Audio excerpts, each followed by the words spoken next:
Bon, donc moi je me présente, Hugo Catherine, je suis chargé de mission archives ouvertes auprès de la commune Languedoc-Roussillon. Et Agnès m'a demandé d'intervenir sur la question de l'identité numérique. Donc l'idée c'est d'aborder à la fois les enjeux et les stratégies à mettre en place. Alors, je vais essayer de faire au plus vite. Donc pourquoi gérer son identité numérique? Tout d'abord, puisque le contexte, comme vous le savez tous, le contexte de la recherche est de plus en plus concurrentiel. On a une augmentation régulière du nombre de chercheurs, qui n'est pas non plus qui est pas négligeable, puisque les chiffres de l'UNESCO en 2014 nous signalent 20% d'augmentation entre 2007 et 2013. Le corollaire immédiat, c'est l'augmentation de la publication. À côté de ça, on a une concurrence entre universités qui prend la forme notamment des classements internationaux, entre chercheurs, entre structures de recherche dans la quête de financement, le financement projet ou autre. Contexte concurrentiel qui pose d'autant plus en fait problème à des jeunes chercheurs qui doivent s'insérer dans l'écosystème de la recherche. Par ailleurs, on remarque en fait que tous les acteurs de la recherche, quand ils veulent se renseigner sur un acteur, en fait, prennent tous le même réflexe, à savoir ils googlisent. Donc, de l'injonction en fait initiale qui était en gros adressée aux chercheurs il y a une vingtaine d'années, une injonction de publication, le publish or perish, est venue elle a été doublée par une seconde injonction qui consiste à être visible sur la toile, ce sans quoi en fait on disparaît des radars. Dans les 10 dernières années, on a vu un grand nombre en fait d'outils apparaître à la faveur du développement du web social et en même temps des nouvelles pratiques de sciences ouvertes. Et ce qu'on peut dire, c'est que les outils institutionnels ne répondent pas toujours en fait aux besoins ou aux nouvelles pratiques. Alors, quels peuvent être les objectifs du chercheur? D'abord, une question d'impact. Comment renforcer l'impact de mes activités? Après, ça peut être simplement en fait de compléter des informations signalétiques, puisque souvent les pages des sites institutionnels sont statiques et souffrent de défauts de mise à jour. Un autre objectif, ça peut être de justement faciliter la communication, la mise en relation avec ses pairs. Et un quatrième objectif, ça serait de favoriser des opportunités, donc évidemment de faciliter l'adhésion à un projet. Pour un jeune chercheur, c'est de s'insérer sur le marché de l'emploi, et évidemment de multiplier les possibilités de partenariat. Alors, une définition d'Olivier Child de l'identité numérique, il parle de la collection des traces qui sont laissées consciemment ou inconsciemment, et qui, au fil de nos navigations sur le réseau, que nous laissons derrière nous consciemment ou inconsciemment, au fil de navigation sur le réseau, et le reflet de cet ensemble de traces tel qu'il apparaît remixé par les moteurs de recherche. Donc concrètement, enfin, du point de vue visuel, on a en gros une identité numérique qui est à la fois composée en fait de nos actions en fait sur la toile, donc nos actions, notre activité quand on renseigne en fait des informations via notre profil, des informations de navigation, et évidemment tout le contenu qu'on va produire via des blogs, des wikis ou autres. À côté de ça, on a une identité passive qui est produite par des tiers et par justement tout le travail des algorithmes. Donc ce qu'on peut constater, c'est que l'identité numérique, on ne pourra jamais la contrôler de façon absolue, et que à partir de là, l'enjeu c'est de la maîtriser au mieux.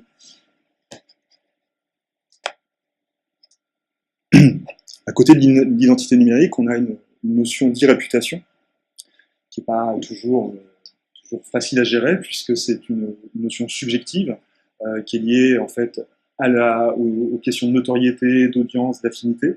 Donc c'est une notion qui s'est développée à la faveur du développement du web social. Et l'idée, c'est que il faut absolument en fait occuper l'espace de manière à ce que on se construire cette image, de manière en fait à ce qu'on ne soit pas tributaire de l'activité qui peut être produite par les autres, en sachant qu'elle se déconstruit beaucoup plus vite qu'elle se construit. Donc c'est un lent processus, et en même temps qui nécessite en fait de la vigilance pour éviter en fait d'être à la proie justement d'une réputation qui prend un mauvais chemin. Il n'y a pas de reconnaissance académique de la notoriété numérique du chercheur. Simplement, elle influe forcément en fait sur le rayonnement du chercheur et plus particulièrement sur celui du rayonnement, plus particulièrement sur l'image des jeunes chercheurs, qui doivent absolument être connus et qui les premiers sont invités vraiment à construire cette réputation. Alors quand on commence une stratégie numérique, la première des choses, c'est on fait comme les financeurs, comme les évaluateurs, on se focalise. Et l'idée, c'est pour voir où on en est. Donc déjà, s'assurer qu'on est présent, qu'on est au bon endroit, qu'on utilise les bons outils. Et la troisième chose, c'est s'assurer aussi que les informations qui sont renvoyées, enfin qu'on renvoie, sont complètes. Donc on se pose des questions, ce type de questions ou d'autres, hein, c'est des exemples. Partant de ce bilan, de cet existant, en fait, après, l'idée, c'est de déterminer ses objectifs. C'est comme des objectifs de communication. Auprès de qui, en fait, on va communiquer. Est-ce qu'on veut s'adresser à ses pairs, à des financeurs, à des évaluateurs, au grand public, à l'ensemble, en fait, de ces entités. Qu'est-ce qu'on veut mettre en visibilité? Ses publications, ses données, ses cours. La troisième étape, c'est d'évaluer ses moyens, puisque évidemment, on n'a pas non plus que ça à faire, donc il y a des contraintes temporelles, et en même temps, il peut y avoir aussi des contraintes techniques, donc d'évaluer ses compétences, savoir si on est à même d'utiliser ou pas tel ou tel outil. Et à partir de là, on peut choisir ses outils. Je suis désolé, hein, je vais très vite, mais... Alors ça, je tiens à dire que c'est très inspiré des travaux d'Aline Bouchard, qui est co-responsable de l'URFIS de Paris. Donc les choix des outils sont liés à l'objectif. Elle a défini 4 grandes catégories que je trouve plutôt pertinentes. Donc l'idée, ça peut être d'affirmer son identité, justement parce que, par exemple, en fait, on est présent uniquement sur une page institutionnelle et que les informations sont plutôt lacunaires. En tout cas, on ne voit pas figurer la somme d'informations qu'on aimerait voir figurer. Donc la plupart du temps, en fait, on fait appel à des identifiants chercheurs. Il peut y avoir un deuxième objectif qui consiste à valoriser ses activités. Donc ça passe par le dépôt en archives ouvertes. Ça peut passer aussi par la mise en visibilité sur des réseaux sociaux, sur des exemples. Le partage d'activités et de compétences. Donc là, on sera plus sur des outils dits Web 2.0, donc l'alimentation de blogs, de wikis, de sites personnels. Et alors, le quatrième objectif, ça peut être de vraiment d'étendre sa visibilité au maximum, en sachant qu'il n'est pas toujours bon dans les communautés académiques d'être trop visible, d'en faire trop sur la toile. Donc il y a une question de juste mesure aussi, à ne pas trop inonder l'espace. Les outils en fait qui sont à disposition, on a vraiment une très large gamme. Donc l'idée c'est de se poser, ça induit des choix politiques, éthiques, techniques. Est-ce que j'utilise un outil institutionnel ou un outil privé? Si c'est un outil privé, se renseigner sur la question des CGU, donc de la réutilisation des données. La question du modèle économique, est-ce que j'utilise des outils gratuits, payants, en accès ouvert ou en accès libre, avec un code source qui soit vraiment open? Est-ce que j'utilise des outils généralistes ou académiques? Donc là, on est sur les réseaux sociaux, par exemple. Lié au champ disciplinaire, on a ResearchGate par exemple qui s'adresse plutôt à une communauté de scientifiques qui relèvent des sciences exactes, du champ des sciences exactes, alors qu'Academia en fait va plus s'adresser à la communauté SHS. Le périmètre de visibilité, est-ce qu'on a une visée nationale ou internationale? Et un aspect très important, l'interopérabilité effective ou à venir entre les outils. Donc, quand je fais le choix des outils, c'est déjà de réfléchir si cet outil est interopérable avec d'autres ou si l'interopérabilité est en cours. La première classe d'outils sont les outils de profil. Donc, l'outil qui fait référence, c'est la page institutionnelle, puisqu'elle affiche l'affiliation. Elle bénéficie du référencement en fait, web de l'institution, donc ça donne plutôt une bonne visibilité. Simplement, on peut avoir la plupart du temps un problème de mise à jour, puisque ce sont des outils qui la plupart du temps sont statiques et qui ne sont pas interconnectés. Ça viendra sans doute, mais pour l'instant, en fait, quand on fait un tour d'horizon des sites institutionnels, la mise à jour est le plus souvent manuelle, ce qui fait que les informations sont incomplètes. Un des deuxièmes services, ça peut être de justement se créer en fait un CV en ligne, ce qui permet de mettre en visibilité ses expériences, ses compétences, enfin d'autres informations qu'on ne retrouvera pas sur sa page institutionnelle. Et après, on va avoir tous les identifiants auteurs, qui sont encore des outils de profil. Donc là, encore une fois, on a toute une galaxie d'identifiants auteurs. François, tout à l'heure, on a parlé. La première des choses, en fait, la première des fonctions d'un identifiant auteur, c'est vraiment de vous identifier de façon univoque. Donc c'est de régler tous les cas d'homonymie. François en a parlé tout à l'heure avec l'exemple des Wang, mais ça concerne aussi une chercheuse qui a changé de nom puisqu'elle s'est mariée ou parce qu'elle a divorcé. Ça va permettre aussi d'harmoniser l'ordre des entités. Donc par exemple, dans le nommage en fait dans les pays anglo-saxons avec plusieurs prénoms. Ça va permettre aussi de translittérer en fait des noms de façon en fait à donner une visibilité à par exemple des auteurs chinois. Et dernière chose, ça permet aussi de valider l'affiliation. On va le voir tout à l'heure avec l'idéal, mais du côté de l'idéal, on va dire que c'est un identifiant qui est quasiment incontournable si vous voulez avoir une affiliation correcte derrière votre nom. Alors, les identifiants auteurs, à partir du moment où on choisit des identifiants interopérables, ça simplifie la gestion des profils, parce que ça vous évite en fait de avoir tout le temps à alimenter en fait vos comptes. Ça vous permet de vous attribuer de façon univoque en fait des productions, en les regroupant, en les reliant, et évidemment en les mettant, en les publicisant, en les diffusant auprès de tout le monde. Donc, encore une fois, une large gamme en fait de production.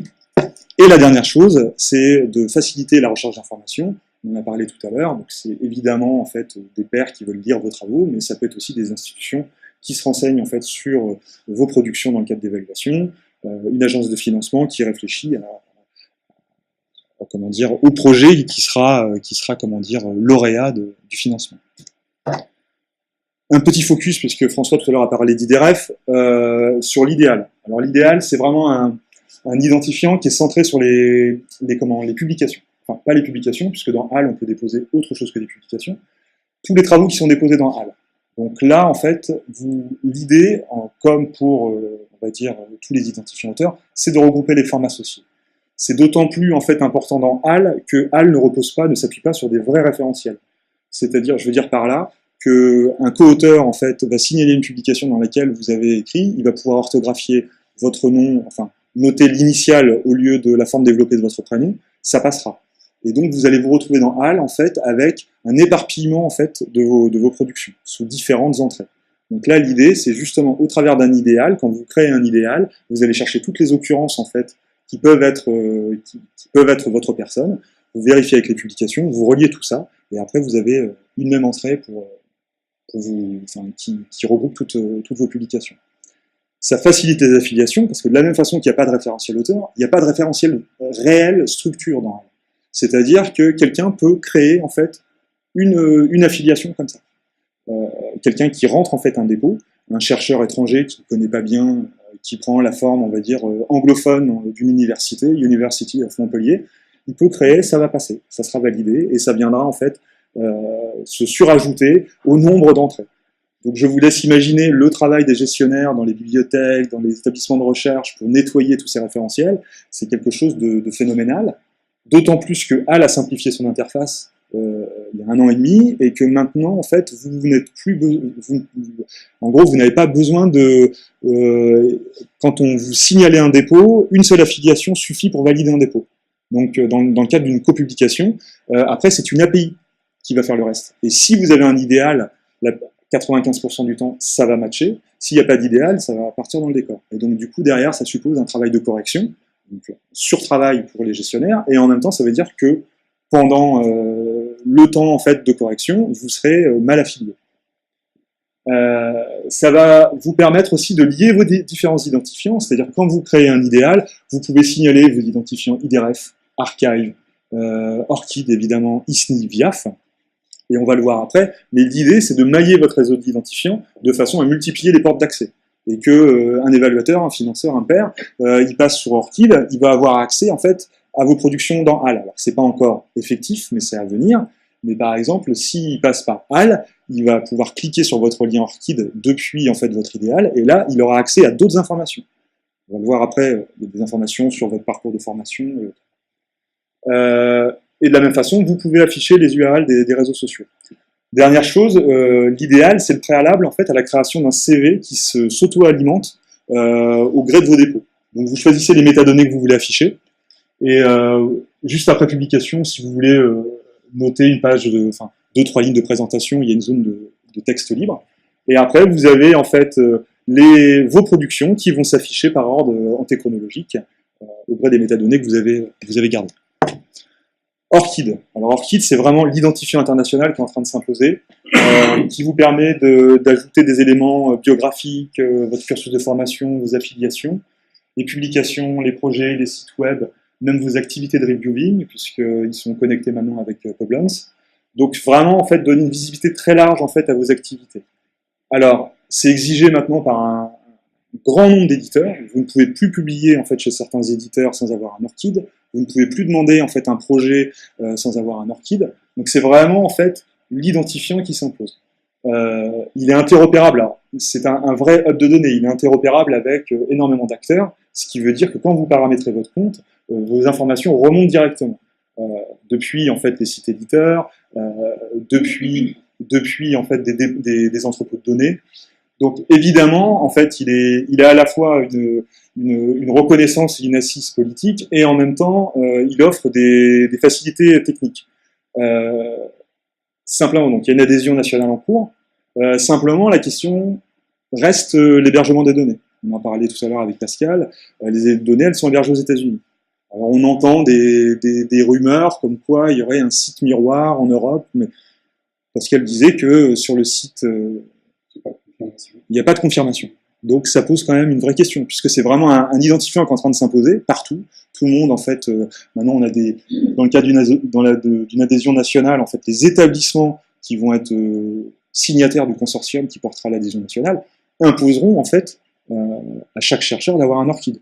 Puisque l'idée, après, eux, ça leur facilite aussi toutes les activités, évidemment, de pilotage.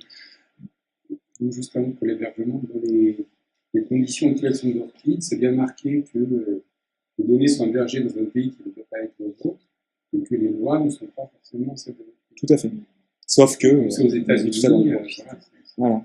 Le site miroir, ça veut dire quoi? Bah, c'est une copie. Une copie. Si on met un site en Europe, ouais. c'est le droit européen. Voilà. Alors, deuxième catégorie, les outils de production. Donc, j'essaie vraiment d'aller vite. Donc, les blogs, les wikis. L'intérêt, c'est vraiment la liberté, en fait, pour un chercheur. Quand on ouvre un blog, c'est la liberté de publication. C'est-à-dire qu'on peut, en gros, écrire un petit peu sur ce qu'on veut, sur ses questionnements, ses difficultés. Ça permet aussi d'ouvrir la recherche en fait à l'extérieur en faisant des articles de vulgarisation. Par le biais, c'est un outil de web social, donc l'ouverture aux commentaires, donc de créer de la discussion. Du côté des wikis, on va retrouver sensiblement les mêmes aspects. Il y a vraiment la dimension collaborative, c'est-à-dire s'inscrire en fait dans un travail en fait collectif. Un aspect intéressant dans les wikis aussi, pour valoriser sa publication, c'est d'écrire une partie d'un article qui porte sur un sujet, sur un de ses sujets de recherche, et de signaler après dans les références en fait l'une de ses productions. Vu le trafic généré sur Wikipédia, ça peut être une entrée, possibilité. Les outils de diffusion, donc les archives ouvertes. Alors les archives ouvertes, elles permettent quoi? Elles permettent, depuis le début, la première des archives ouvertes, c'était Archive, on a entendu parler tout à l'heure. L'idée, c'était pas que ça, mais de mettre en visibilité des travaux non publiés, de poser une antériorité scientifique sur des documents, ce qui permet de se positionner sur un sujet d'étude, puisque le dépôt est daté, voilà, et d'échanger avec ses pairs. Donc les archives ouvertes depuis, donc Archive c'est 91, les archives ouvertes elles se sont diversifiées et leur nombre n'a cessé de croître, et maintenant vous avez des archives en fait qui peuvent abriter, on va dire, un très large spectre de production, quasiment toutes les productions. L'un des aspects importants aussi, c'est l'archivage pérenne des productions. On va revenir tout à l'heure quand on parlera des réseaux sociaux, Mais par exemple, HAL, tous les documents sont archivés au CINES, donc ce qui veut dire qu'il y a une évolution à la fois des supports et des adresses qui garantit en fait la conservation du support et son accès. Alors, du point de vue des archives ouvertes, c'est aussi l'intérêt de déposer en archive ouverte, c'est aussi la visibilité que ça peut donner. Donc, on a de nombreuses études depuis une quinzaine d'années qui disent toutes la même chose, c'est-à-dire qu'il y a toujours en fait un impact qui est renforcé à mettre en fait en visibilité ces documents sur une archive ouverte. Là, sont des chiffres de l'université de Liège qui a Bernard Rentier qui est très voilà. Qui est un des premiers à avoir développé une archive ouverte institutionnelle, c'est-à-dire pas une archive nationale, c'est l'archive de l'établissement. Et donc, il montre bien que à partir du moment où on restreint l'accès, parce que quand on a une archive institutionnelle, on peut limiter l'accès à l'intranet. Donc là, vous avez en fait les chiffres intranet, donc à l'intérieur de l'ULG, les téléchargements, et les chiffres internet. La même chose à l'extérieur.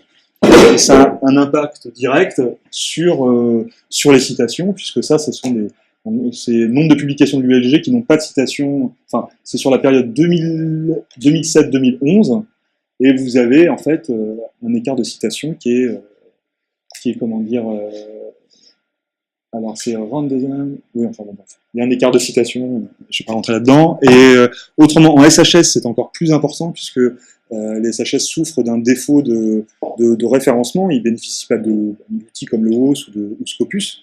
Et il y a une étude plus récente de 2016 qui a porté sur plus de 3 millions d'articles entre 2007 et 2009, qui étaient tous indexés dans le HOS. Et on voit que l'écart en fait, de citation entre des outils qui restent derrière, qui sont uniquement hébergés sur un site éditeur, dont l'accès en fait, est tributaire d'un abonnement.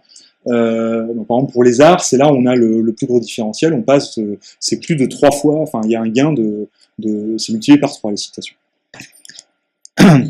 Donc, c'est un outil qui se généralise. Le cadre légal est favorable avec la loi pour une république numérique. On a le plan S qui vient d'être voté, dont l'ANR est signataire et qui se donne comme objectif 2020, à savoir que toutes les publications issues de travaux financés par ces agents signataires, dont l'ANR, devront être en fait en libre accès.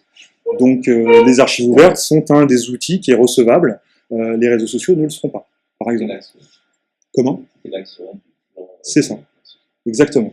Donc à la faveur de toutes ces dispositions, favorables, il y a forcément de plus en plus d'archives ouvertes, et on va même jusqu'à la Wallonie-Bruxelles, toujours le fameux Bernard Rentier, qui a réussi à faire voter en fait une obligation, un décret qui oblige en fait les chercheurs à déposer en libre accès.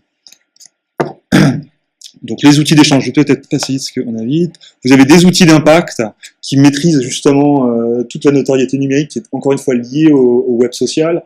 Donc vous avez plusieurs outils comme Impact Story. Alors j'ai fait un petit focus dessus puisque l'idée c'est que derrière c'est Open Science Foundation, c'est George Soros, mais ça reste du financement, on va dire philanthropique. Quant Altmetric ou Plum Analytics, vous avez des éditeurs qui sont derrière. Donc réfléchir quand même à l'outil qu'on utilise. Du côté des réseaux sociaux, voilà, vous avez tout type de réseaux sociaux, généralistes, professionnels, académiques. Ce sont des outils qui brassent un petit peu, là j'ai essayé de catégoriser les outils, qui brassent un petit peu toutes les catégories, puisqu'ils sont évidemment des outils de profil, des outils d'échange. Mais ce qui est intéressant avec les réseaux sociaux académiques, c'est que, en fait, le premier usage constaté, dans une enquête qui a été faite par la BULAC il y a 3 ans, c'est qu'en fait, ils sont d'abord et avant tout utilisés pour diffuser leurs travaux, pour accéder et diffuser ces travaux. Ça pose quelques petits soucis, parce que alors on a en gros, déposer sur les réseaux sociaux ne rentre pas du tout dans le cadre contractuel. Vous avez un outil comme Sherpa Romeo qui liste toutes les politiques éditeurs. Donc cet outil va vous montrer qu'il y a des possibilités, après embargo, de déposer sur un site personnel, sur une archive ouverte. Les réseaux sociaux ne sont jamais mentionnés. Donc ça faisait quand même quelques années que on se disait que les éditeurs allaient réagir, et en 2017, au mois de septembre, on a eu une coalition menée par Elsevier, Wiley, ACS, qui a déposé une première plainte contre SearchGate, et ce qui a donné en fait lieu au mois de novembre 2017 au fait que ResearchGate a rendu privé plus de 1 700 000 articles. C'est-à-dire que ces articles qui avaient été déposés sur le web pour justement donner une visibilité, éventuellement pour certains qui confondaient un peu les réseaux sociaux avec l'open access, en disant je suis open, donc j'ouvre, du jour au lendemain, ils se sont retrouvés seuls, en fait, seules personnes à pouvoir accéder à leurs documents. Je ne sais pas si je suis très clair, mais en gros, ResearchGate a fermé l'accès. Ils ont supprimé aussi plusieurs, je ne sais plus, c'est plusieurs dizaines de milliers de documents tout court de compte, sans avertir les utilisateurs. Et là, Pascal me disait que deuxième plainte du même groupe aujourd'hui, voilà, avec ACS, aux États-Unis. Donc, tout ça pour dire que, alors, avant de parler de l'avenir des réseaux sociaux, après novembre 2017, ce qui est intéressant de voir, c'est la révision des CGU du côté de ResearchGate.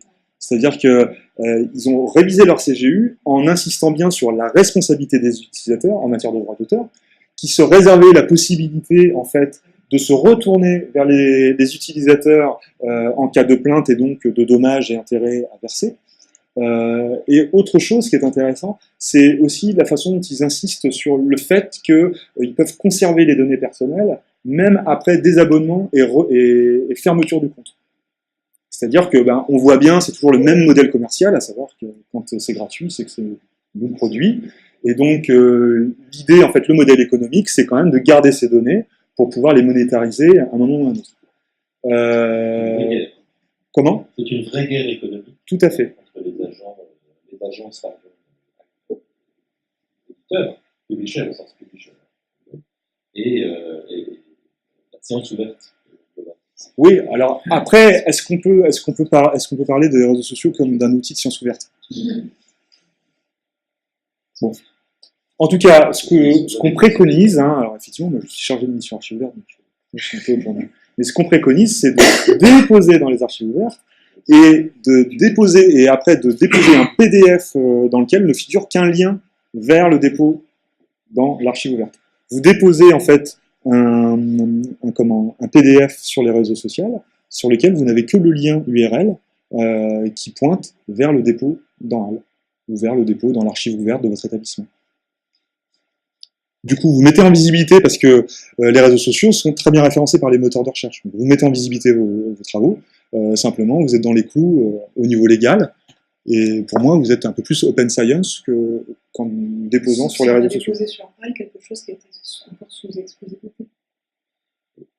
Oui. De toute façon, ce lien pointera vers la notice de HAL, au moins il y aura une information sur la mise en visibilité. Et puis, de toute façon, comme l'embargo saute automatiquement, il y a un jour où il sera visible. Ça c'est automatique, ça ? Automatique. Non, parce que moi, je me disais qu'il fallait que je le fasse. Non, vous avez un calendrier, et quand la timeline est passée, c'est automatique. Juste une chose, alors il y a un outil, je ne me rappelle plus du nom, mais c'est un petit plugin Firefox Chrome qui montre en fait la connexion en fait au service tiers quand vous vous connectez depuis un réseau social. Alors c'est très intéressant parce que on voit, moi je me suis créé des comptes, ça, c'est aussi assez drôle parce que je n'ai pas d'activité de recherche. Je me suis quand même créé un compte Academia, un compte ResearchGate, et je me suis amusé, j'ai tout nettoyé sur mon navigateur, et je me suis amusé à faire 4 clics comme ça. Et après, on a une cartographie, et donc on a ResearchGate, on va avoir une vingtaine de services tiers qui sont automatiquement en fait renseignés. Et alors Academia, là on voit que c'est Made in USA, il y a 80 services tiers, c'est une nébuleuse. Donc ça pose aussi la question de la réutilisation des données. Et la page personnelle. Alors, l'intérêt de la page personnelle, c'est que vous êtes indépendant, en gros, ça offre une grande liberté. Après, ça pose la question de la mise à jour, puisque évidemment, c'est à vous de gérer ça. Donc, encore une fois, réfléchir si vous avez le temps pour gérer en fait une vraie page web.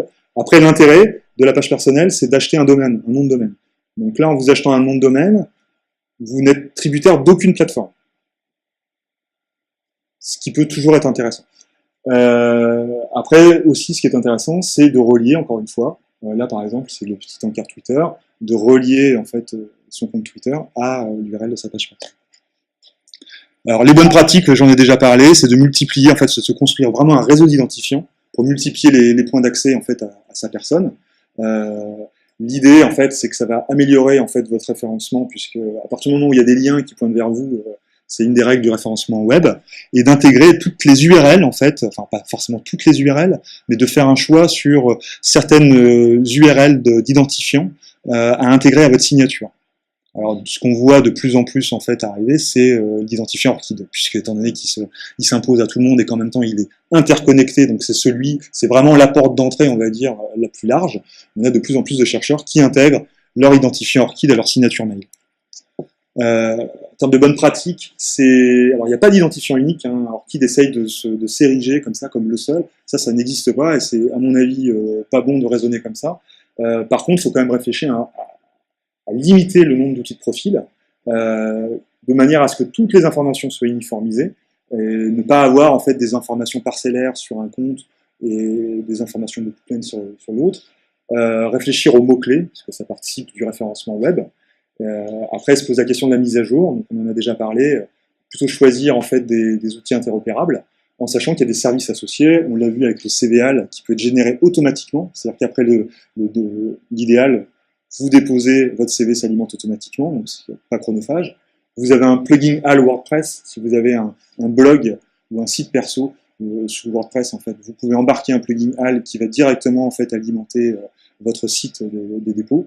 Et puis après, vous avez des chercheurs aussi qui mettent en visibilité leur production sur Twitter avec des protocoles automatiques comme IFTT, où en fait, dès qu'il y a un dépôt dans HAL, ça génère l'envoi d'un tweet, et du coup, ça donne une visibilité. Du côté des précautions d'usage, le paramétrage, donc vraiment limiter l'interconnexion avec les services tiers, éviter, Academia, par exemple, propose la connexion via Facebook, alors ça, vraiment, mais proscrire. Régler les notifications, puisque au bout d'un moment, en fait, vous pouvez spammer tous vos co-auteurs, si vous avez laissé, parce que par défaut, en fait, tout est décoché. Donc bien évidemment, ce qu'ils veulent, c'est pouvoir avoir accès à tout, et en même temps, ce qu'ils veulent, c'est pouvoir vous arroser, vous et vos réseaux, du maximum d'infos. Donc vraiment, en fait, une attention particulière à donner en fait au CGU ou aux Terms of Service, et de le faire de façon cyclique, parce que tous les 6 mois, ils changent leurs conditions. Donc si vous avez fait c'est assez fatigant, mais... Et alors après, il y a aussi la question des périmètres d'accès. Si vous avez été obligé par exemple, d'ouvrir un compte ORCID parce que vous avez été obligé, parce que vous vouliez publier chez un éditeur ou souscrire en fait une demande de subvention et que ce compte n'est pas alimenté, ORCID vous permet en fait de restreindre l'accès. Donc vous pouvez le mettre en public, vous pouvez le mettre simplement à des, je sais plus, c'est des trusted parties, ou alors vraiment le verrouiller. Vaut mieux le verrouiller dans ces cas-là, parce que si, je sais pas, 6 mois après, un évaluateur ou une agence de financement vient se renseigner sur vous et a la mauvaise idée de ne passer que par ce profil ORCID, il ne va pas comprendre. Il va voir qu'en fait, au final, vous ne travaillez pas. Le positionnement, évidemment, on l'a vu il y a des réseaux sociaux académiques, mais qui sont aussi généralistes. Twitter, j'ai un compte Twitter, comment je me positionne? Est-ce que j'ai un ou plusieurs comptes? La question peut se poser. L'archivage, on l'a vu tout à l'heure, aucune garantie d'archivage sur des réseaux sociaux. On a, dans l'enquête justement de la Bulac, les chercheurs disaient qu'ils déposaient sur Academia d'abord pour diffuser largement et puis récupérer de l'information. La deuxième des fonctions en fait attendues, c'était l'archivage de leur publication. Ils s'en servaient comme d'une archive. On le voit avec ce qui se passe avec les éditeurs. Vous avez là, c'est à l'appel en fait que les documents sont vidés des comptes lecteurs, en sachant que possibilité de portabilité offerte par la loi. Le cadre juridique, donc oui, évidemment la responsabilité civile, la réutilisation des données, les données sensibles, le devoir de réserve. Vous avez la possibilité de vous faire déréférencer, par exemple. Là, c'est pour des jeunes chercheurs qui auraient tenu un blog ou je sais pas quoi, enfin participer à des forums et puis en tenant des propos. Enfin bref, il y a ces possibilités-là parce que on ne sait jamais, hein, on peut toujours tomber sur vous par ce biais. Et après, le respect des engagements contractuels. Donc, la loi pour une république numérique offre, octroie, on va dire, un droit d'exploitation secondaire. Je parle sous le contrôle des juristes. Mais simplement, en fait, pour déposer une version, la version post-print. Donc, il faut s'assurer, en fait, de bien déposer la bonne version, et pas une version PDF si c'est pas permis. Alors après, vous avez des outils en fait comme Sherpa Romeo, Héloïse. Il y a une FAQ qui a été faite par Couperin, qui est un consortium en fait, et le sous-groupe en fait qui s'occupe de l'open access, qui liste toutes les questions auxquelles vous pouvez vous poser. C'est important de respecter tout ça. La stratégie, évidemment, en fait, il faut l'évaluer. Donc, une veille régulière. Alors ça, après, voilà, c'est chacun. Vous pouvez ou non passer, vous googlisez, on va dire, 2 fois par an. Je pense que c'est pas une mauvaise chose. À partir du moment où vous avez mis en place une stratégie, vous avez des outils d'alerte qui existent. Google Citations pour le contrôle des citations. Après, vous avez des outils métriques. Je vous ai parlé tout à l'heure qui surveillent les altmétriques. Encore une fois, hein, ça, c'est. Là, je vous donne le panel. Faut pas forcément. Et être surtout vigilant vis-à-vis de l'évolution régulière des CGU. Là, je parlais des réseaux sociaux notamment qui constamment en fait refont la roue. Suite à la veille des bilans réguliers, donc se dire est-ce que j'ai vraiment besoin de garder tous ces comptes, est-ce que j'en ajoute, et ce que je vous disais avec le compte Orchid, éventuellement modifier le périmètre de visibilité. Je termine par une citation de Louise Merzo qui parle d'identité numérique nous définit, mais par nos usages, nous définissons le numérique et les réseaux. Je veux dire par là que c'est intéressant et important, à mon avis, de réfléchir au choix des outils. Et intéressant aussi que les institutions, valorisent en fait l'utilisation de tel outil au détriment de tel autre. Voilà. J'ai fini, je crois. Ah si, je voulais juste terminer pour vous dire qu'il y a, qui s'affiche très bizarrement. On organise une journée sur l'identité numérique et l'open access le 14 novembre, juste 2 rues derrière. Alors c'est à la commune, on voit rien du tout. Pourtant elle est plutôt jolie l'affiche, mais alors là, là c'est du massacre. C'est à la commune, alors c'est juste à l'ancienne école de chimie. Le 14 novembre, une matinée de conférences. Donc on aura notamment Gilles Dumont, dont François Mistral a parlé, juriste de Nantes, qui viendra parler de tout le travail qu'il a engagé avec HAL, avec IDRF. Voilà, Fanny Georges, qui est une sémiologue qui travaille sur l'identité numérique. Aline Bouchard, qui travaille sur cette question depuis longtemps, et une table ronde avec notamment Denis Bourguet, qui a mis en place une plateforme de préprint recommandée, PCI, Peer Community Link, je ne sais pas si vous avez entendu parler de cet outil, et j'oublie sans doute quelqu'un, voilà. Et l'après-midi, ça sera organisé autour d'ateliers pratiques, justement de création d'identifiants, et de paramétrage de comptes, comment on relie les identifiants entre eux, essayer d'être un peu plus visible. Voilà.